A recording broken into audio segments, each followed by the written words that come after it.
আমি শ্রী শ্রী গুপ্ত জগন্নাথ মন্দির মন্দিরের একটি শিক্ষার্থী। আজকে আমি একটি শ্লোক বলবো। ওম নমো ভগবতে বাসুদেবায়।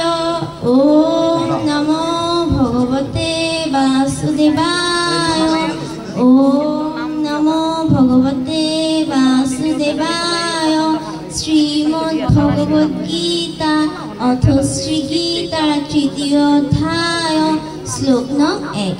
জয়সি চেত কর্মণস্তে মতা বুদ্ধি জনার্দন তৎকিম কর্মণি ঘুরেম নিয়োজয়সি কেশব। অনুবাদ: অর্জুন জিজ্ঞাসা করলেন যে, হে জনার্দন, যদি কর্ম অপেক্ষা জ্ঞান শ্রেষ্ঠ হয় আপনার অভিমত, তবে হে কেশব, কেন আমাকে ঘোর কর্মে নিযুক্ত করছেন?